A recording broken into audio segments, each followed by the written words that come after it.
대선 후보자를 선출하는 양당의 경선 레이스가 시작됐습니다. 국민의힘에선 한덕수 권한대행의 출마 여부를 놓고 견제론이 오가는가 하면 반영 빅텐트론도 부상하고 있는데요. 민주당에선 이재명 전 대표와 김동연 경기지사, 김경수 전 경남지사 3파전 대진표가 확정됐습니다. 송영훈 전 국민의힘 대변인, 이동학 전 더불어민주당 최고위원 두 분과 이야기 나눠보겠습니다. 어서 오십시오. 안녕하세요. 예, 안녕하십니까. 먼저 오늘 국민의힘이 대선 경선 후보자 등록을 마쳤고 11명의 후보자로 나섰습니다. 내일 서류 전형을 거쳐서 1차 경선 진출자가 발표되고 다음 주에 후보자가 4명으로 압축이 되는데 4강 경쟁 구도 어떻게 전망하고 계십니까? 말씀하신 것처럼 이제 8명을 거쳐서 4명으로 압축이 될 걸로 보입니다. 김문수 전 고용노동부 장관, 한동훈 전 국민의힘 대표, 홍준표 전 대구시장까지는 4강 안에 들어갈 것으로 대부분 당내에서 그렇게 예측을 하고 있습니다. 남은 4강 한 자리가 이제 지난주 토요일 오세훈 서울시장의 갑작스러운 불출마로 좀 불확실성이 생긴 상황이죠. 지금 당내의 중론을 모아보면은 나경원 의원 그리고 안철수 의원 이 두 분이 아마 4강에 남은 한 자리에 각축을 벌이지 않을까 예상이 되고 어느 분이 4강에 진출할지를 예단하기는 좀 어려운 상황입니다. 다만 제가 두 분께 좀 당부를 드리고 싶은 것은 나경원 의원이나 안철수 의원이나 이제 4강에 진출하기 위해서 굉장히 좀 어떻게 보면 급한 상황일 수 있어요. 그런데 그럴 때일수록 다른 후보에게 당내의 경쟁자 아닙니까? 같은 당의 후보에게 네거티브를 하는 것은 좀 지양할 필요가 있다. 그런 말씀을 드리고 싶습니다. 나경원 의원 같은 경우는 최근에 뭐 한동훈 후보만큼은 꼭 이겨야겠다. 즉 환원하여 표현하자면 한동훈 후보만큼은 꼭 떨어뜨려야겠다라는 식의 지금 언급들을 하고 있는데 그런 것은 나의 출마 이유와 가치를 다른 사람으로부터 찾는 그런 표현이 되거든요. 그러면은 그 정치인 본인의 고유의 가치가 살아나지 않습니다. 그런 점에서 본인에게 득이 되지 않는다고 봐야겠고요. 또 안철수 의원 같은 경우도 지난주 토요일에 오세훈 서울시장이 불출마 발표를 하기 직전에 페이스북에서 오세훈 서울시장을 상당히 강도 높게 비판했습니다. 탄핵 관련해서 입장을 뒤집었다고 저격을 하면서 더욱 비겁했다. 이런 사람들이 이재명을 심판하겠다고 나서는 것은 명분 없는 위선이다. 헌법을 배신한 자들에게는 미래가 없다. 이렇게까지 힐난을 했는데 바로 1시간여 뒤에 오세훈 시장이 불출마를 발표하니까 오세훈 시장님의 결단에 마음이 숙연해집니다. 이렇게 했거든요. 그러면은 이렇게 네거티브는 결국에는 본인에게 도움이 되지 않는다는 것을 보여주는 하나의 사례가 아닐까 싶습니다. 당내의 모든 경선 후보들께서 당내에서 과도한 상호 비방을 하지 않고 좀 포지티브한 캠페인을 펼쳐주십사. 그런 당부의 말씀을 드립니다. 예, 이동학 위원님 생각하시기에는 누가 혹은 어떤 강점을 내세운 인물이 올라가겠습니까? 저는 4분 예측을 하는데요. 김문수 전 장관, 그다음에 한동훈 전 대표, 그리고 홍준표 전 시장. 그리고 저는 안철수 의원은 이번에 강제로 철수를 당할 것 같고요. 나경원 의원이 그 빈자리를 차지하지 않을까 싶습니다. 그런데 김문수 전 장관의 경우는 일단 이 내란 주체 세력에서 이 핵심적으로 윤석열 대통령을 비호하고 있는 상황이기 때문에 확장성에 한계가 있습니다. 그런 점에서 그나마 좀 집중해서 볼 수 있는 후보는 한동훈 후보인데 이 한동훈 후보가 지금 나경원 후보로부터 엄청난 이 비난과 공격을 또 받고 있습니다. 이번 국민의힘 경선에서는 이 둘의 케미가 어떤 장면들을 보여줄지 이게 좀 재미있는 요소가 될 것이고요. 특히나 나경원 의원의 경우는 지난번 전당대회 때 한동훈 대표가 선진화법 관련돼서 나경원 의원이 본인에게 찾아와서 이거를 완전히 폭로해버렸잖아요. 이런 지점에서 그 둘의 싸움이 좀 집중이 될 걸로 보여지고요. 홍준표 전 시장의 경우는 저는 지금 명태균 이 사건이 굉장히 커질 것이라 보는데 2021년도 복당 전에 이미 12차례에 관련된 여론조사를 했고 그 여론조사가 조작된 여론조사다. 이러한 지금 증거들이 막 나오고 있습니다. 그리고 거기에서 거의 5천만 원에 달하는 금액, 이거를 홍준표 시장이 직접 낸 것도 아니고요. 제3자들을 통해서 이걸 냈거든요. 근데 정치자금법 위반일 경우가 있고요. 그 대납자들이 결국 공무원으로 또 채용이 돼서 일도 했어요. 그러니까 이 영태균 리스크를 과연 헤쳐나갈 수 있겠는가, 이것이 좀 관전 포인트가 되겠습니다. 네, 국민의힘 경선 4강 구도에 대해서 좀 예측을 해봤고요. 한편 제3지대 빅텐트론에도 시동이 걸리고 있습니다. 저희가 앞서 리포트에도 다뤘습니다만 출마설은 돌았으나 경선 후보로 등록하지 않은 그런 인물들이 있죠. 보수와 중도 예비 주자들이 연대나 단일화를 통해서 반명 빅텐트를 구성하자는 건데 현실화 가능성 얼마나 있다고 필요했다고 보십니까? 일단 원론적으로요. 가장 위험한 사람이라고까지 일컬어지는 이재명 대표가 집권하는 것을 저지하기 위한 그런 대연합은 필요하다고 봅니다. 사실 당 밖에도 뭐 개혁신당의 이준석 의원이라든가 또 무소속 출마가 점쳐지는 후보도 있고 하기 때문에 원론적으로 그런 연합은 필요하겠습니다만은 다만 여기서 중요한 것은 정당 정치의 기본을 벗어나면 안 됩니다. 지금 국민의힘은 이제 경선 레이스가 공식적으로 막을 올렸지 않습니까? 그러면은 당내 경선이 가장 돋보이고 그 당내 경선을 통해서 선출되는 국민의힘의 후보가 바로 국민 후보다 이런 각도에서 접근을 하는 것이 당원에 대한 당연한 도리입니다. 그럼에도 불구하고 지금 당내 경선에 신호탄이 울린 마당에 당 밖에서 자꾸 후보를 찾으려고 하고 무슨 무소속 후보를 찾으려고 하고 이런 것은 전부 다 해당 행위에 해당하거든요. 그리고 그렇게 했을 때 정치적으로 성공한다는 보장도 없거니와 지금 조기 대선의 스케줄을 보면은 성공 가능성이 오히려 희박하다고 봐야 됩니다. 그러면은 이 대연합이라고 하는 것은 뭔가 좀 자연스러운 과정을 통해서 그러니까 이미 출마 선언을 했거나 뭔가 출마의 근거가 온당한 후보들과의 연합을 통해서 1대1 구도를 형성한다라는 것으로 가야지 지금 와서 외부의 어떤 인위적인 후보를 세운다라고 하면은 그런 것은 정치적 우회상장이라는 비판을 면하기 어려울 것이다. 저는 그렇게 생각합니다. 네, 반명 빅텐트를 구성해서 이재명 후보의 독주를 저지하자라는 구상 어떻게 생각하세요?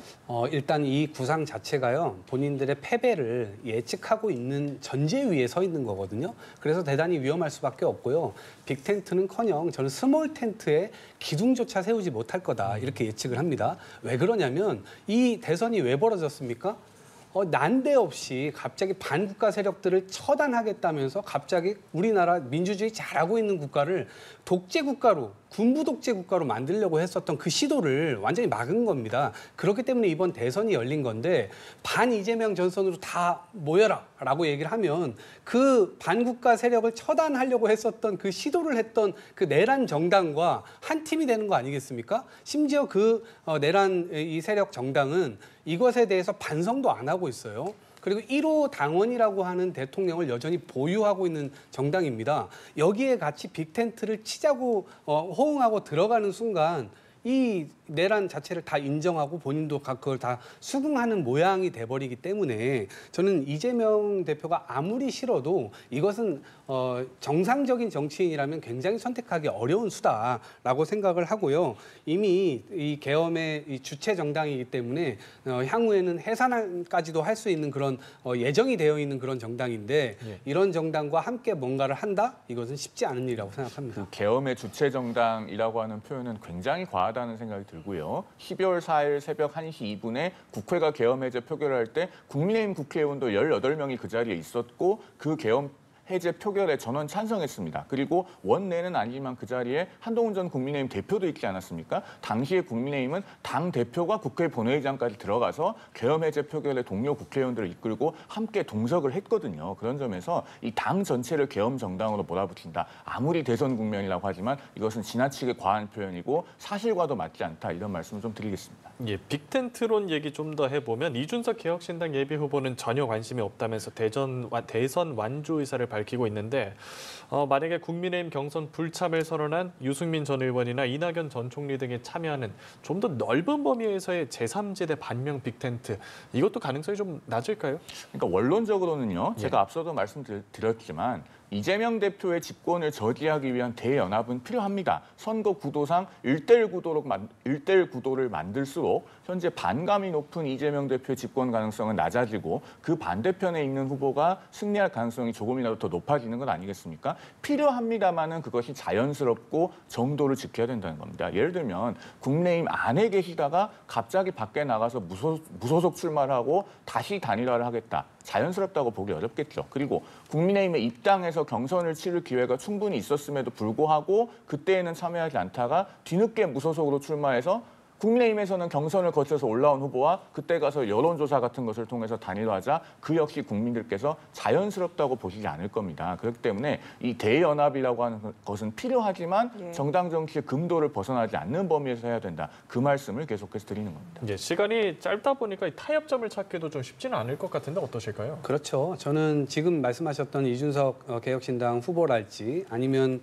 뭐 다른 후보들 유승민 의원이랄지 이런 분들은 그러니까 내란 세력을 심판하자 이러한 구도에는 함께할 수 있을 겁니다. 제3지대에서요. 그런데 그것이 반 이재명 전선도 넓히는 순간 국민의힘도 같이 들어와야 되기 때문에 그것은 동의하기가 어려울 거예요. 그럴 거면 그냥 국민의힘에서 경선을 띄었죠. 그렇지만 그걸 띄지 않은 이유는 국민의힘이 지금 굉장히 극우 세력 아스팔트 극우가 그냥 주류화되어 있기 때문에 뭐 말씀하신 대로 한동훈 전 대표의 경우는 그것에 좀 맞서서 지금 뭔가 그 목소리를 좀 내보려고 하나 저는 이것이 굉장히 미풍에 그칠 가능성이 크고 이미 나머지 세 후보가 이런 탄핵이나 계엄 이런 것들에 대해서 우호적인 태도를 보이고 있기 때문에 그런 지점에서 국민의 전체적 지지를 받는 데 있어서는 굉장히 어려울 거다. 그래서 제3세력이 됐든 아니면 어떤 다른 빅텐트, 스몰텐트가 됐든지 간에 우리가 아기돼지 삼형제 거기 동화책에서 보듯이 지푸라기로 지은 집에 불과합니다. 후 불면 그냥 다 날아갈 집들이에요. 그거에 앞서서 이번 대선은 이기려고 상대를 하기보다는 그냥 국민들 앞에서 우리는 앞으로 헌법을 잘 지키겠습니다. 절대 계엄하지 않겠습니다. 민주주의를 잘 지키겠습니다. 이런 이야기로 다시 신뢰를 쌓아야만 하는 거거든요. 근데 무리수를 쓰게 되면 오히려 더 심판을 당하게 되지 않을까 싶습니다. 네. 자, 이번에는 한덕수 대행 이야기를 좀 해보죠. 오늘 경선 후보자 등록이 마무리되면서 한덕수 권한대행은 경선에 참여하지 않는 게 확정된 상황입니다. 자, 그런데도 국민의힘 당내 일각에서는 여전히 한덕수 출마론이 흘러나오고 있는데요. 다른 후보들의 반응은 잠시 뒤에 짚어보도록 하고 일단 지도부가 경선 흥행에 도움이 되지 않는다라고 경고장을 날렸잖아요. 이 상황 어떻게 보세요? 너무나 당연한 것이죠. 제가 조금 전에 말씀드렸지만 이제 국민의힘의 대선 후보 경선이 공식적으로 개막을 했기 때문에 당연히 거기에 모든 초점이 맞춰져야 됩니다. 그리고 당 밖에 있는 분들은요. 그분들은 호사가들이 뭐라고 하든지 간에 국민의힘 당원이 아닙니다. 그리고 국민의힘의 대선 후보를 선출하려는 절차에 스스로 참여하지 않은 분들입니다. 그러면은 국민의힘 국회의원들이요. 자꾸 당 밖에 있는 분에게 시선을 두면서 그런 분과 뭔가를 할 수 있는 것처럼 이야기하는 것은요. 그것은 당원에 대한 배신 행위입니다. 우리 당에 당비를 내는 당원들은 도대체 무엇 때문에 당비를 내고 있고 권리를 행사하고 당을 지지해줘야 되는가. 여기에 대해서 아주 큰 의문이 들게 만든 상황인 것이죠. 지금 한덕수 권한대행이 본인이 대선에 출마하겠다라고 하는 입장을 밝히지도 않은 상황에서 일종의 민망한 짝사랑 같은 행위를 그만두고 지금 당내에도 훌륭한 자원들이 많이 있습니다. 김문수 전 장관, 한동훈 전 대표, 또 홍준표 전 대구시장, 나경원 의원, 안철수 의원 모두 다 훌륭하신 분들인데 그분들 중에 누가 나가도 이재명 대표보다는 훨씬 더 좋은 후보이고 이재명 대표를 이길 수 있다라고 하는 데에 전념을 해주십사 하는 말씀을 드립니다. 예, 무소속이라든지 제3지대라든지 당 안에서 경쟁을 해야지 자꾸 밖으로 눈을 돌리면 안 된다라는 말씀을 해주셨는데 국민의힘 지도부의 경고장 어떻게 보셨어요? 가장 불쾌한 거는 아마 후보자들일 거예요. 자기가 경쟁력이 있다고 생각해서 나왔는데 지금 제3의 지역에서 누군가를 계속 거론한다는 것 자체가 너희들 경쟁력 없어. 니들 가지고는 안 돼. 이 소리잖아요. 이것도 국민들 뻔히 보고 있어요. 예를 들면 뷔페집이 있는데 그 뷔페집에 다 상한 음식으로 그냥 해놓는 거예요. 그리고 나서 뭔가 포장지를 씌워서 음식을 하나 더 갖다 놨는데 그 포장지도 뜯으면 결국 또 상한 음식 나올 거거든요. 지금 그러한 비유를 받고 있는 겁니다. 그러니까 국민의힘 아마 후보자들 입장에서는 굉장히 기분이 많이 나쁠 것 같고요.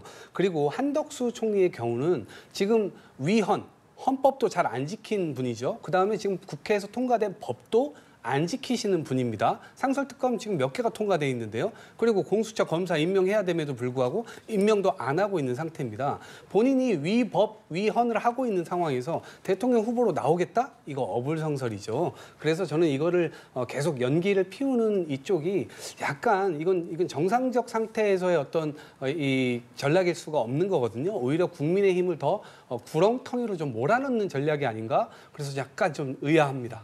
예, 국민의힘 예비 후보자들이 연일 날선 목소리를 내고 있는데 이렇게 막 반기는 후보들은 좀 없는 것 같아요.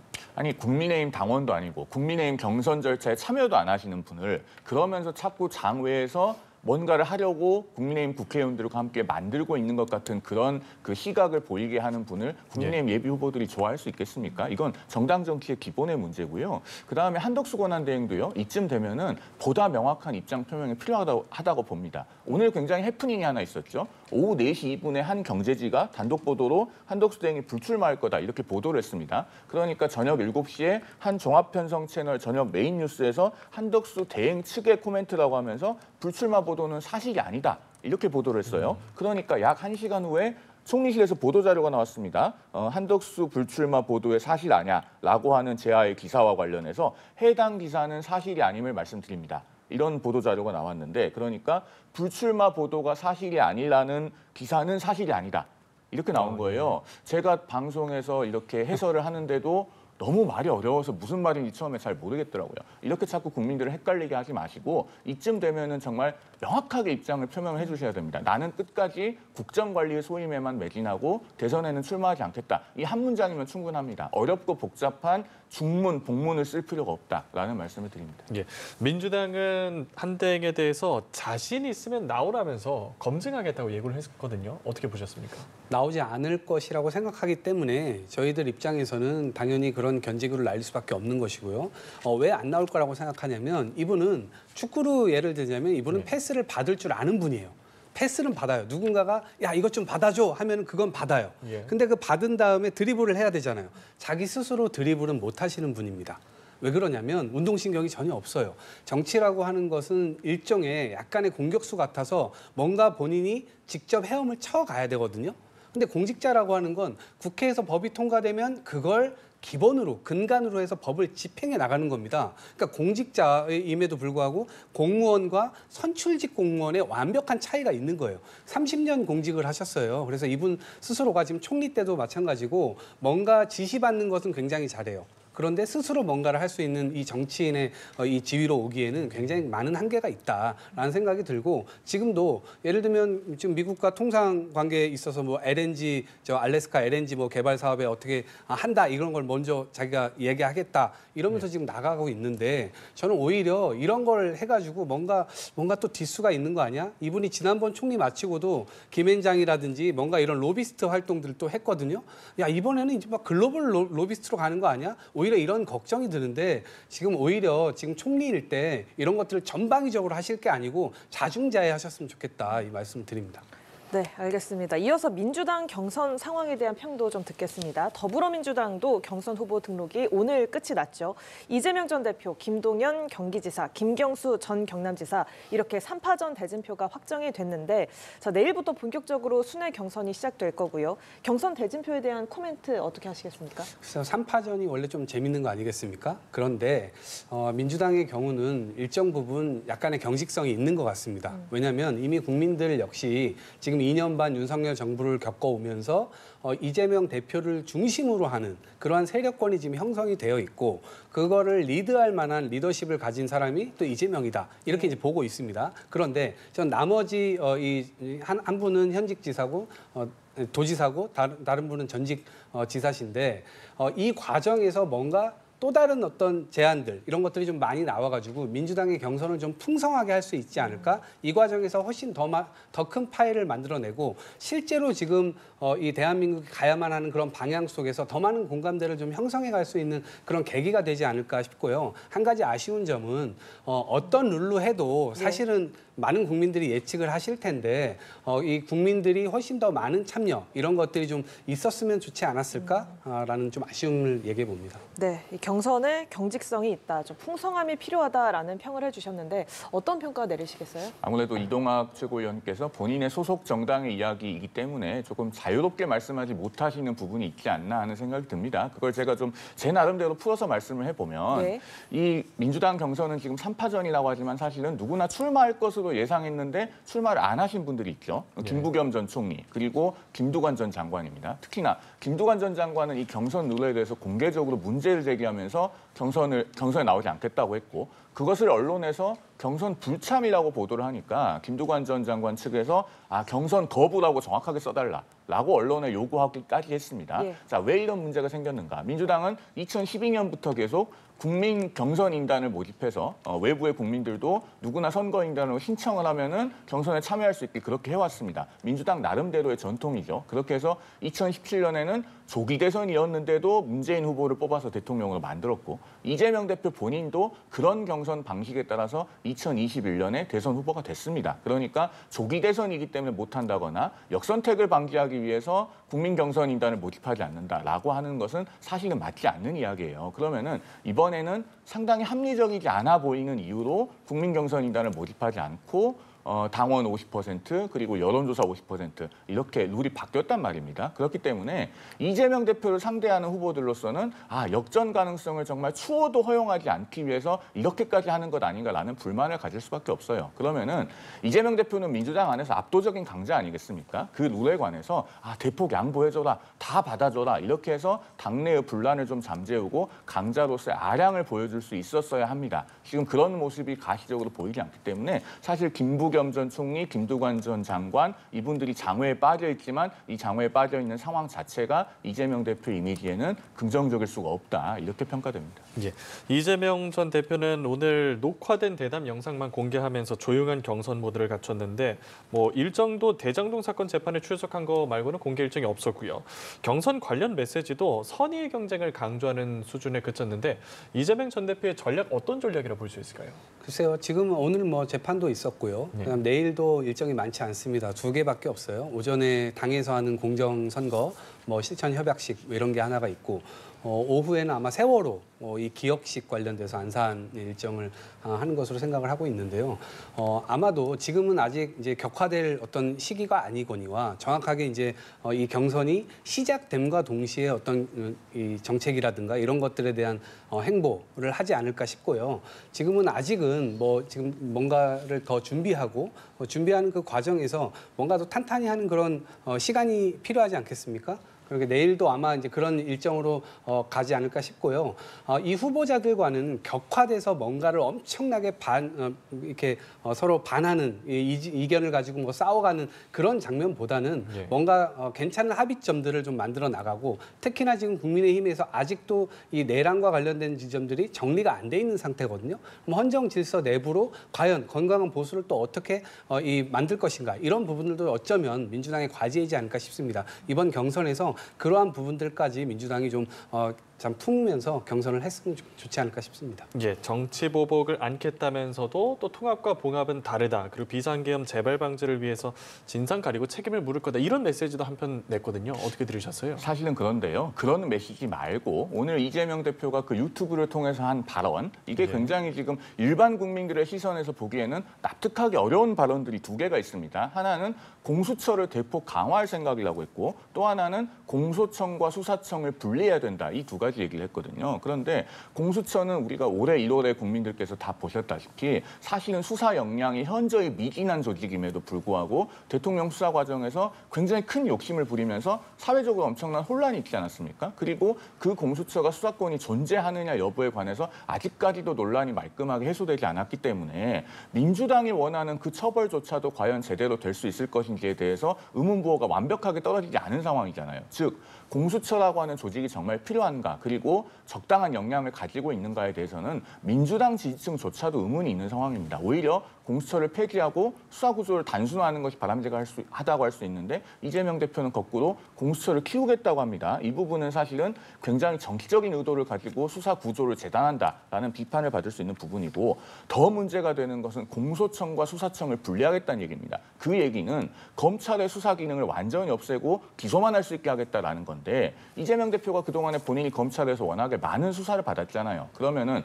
본인이 개인적인 원한 내지는 사감으로 검찰의 기능을 제거하는 그런 정치 보복을 하려고 하는 것이 아니냐라는 시각을 받기에 굉장히 충분하고 이것은 어떻게 보면은 수사 구조를 뒤흔드는 일로서 상당히 위험하다고까지 평가받을 수 있다고 생각이 됩니다. 네, 자 민주당 경선 3파전 구도에서 앞서 송 전 대변인께서 이재명 후보가 압도적인 강자다라는 표현을 해주셨는데, 자 그렇다면 김동연 후보와 김경수 후보가 연대할 가능성도 있다고 보십니까? 저는 0%라고 봅니다. 나와서 뭔가 합쳐가지고 이길 수 있다 그러면 그거를 한 번씩은 생각을 해볼 거예요. 그런데 아마 그런 생각은 하지 않을 것 같고요. 오히려 이 2분의 강점 이런 것들을 더 강화시키는 그러한 걸 하지 않을까 싶고요.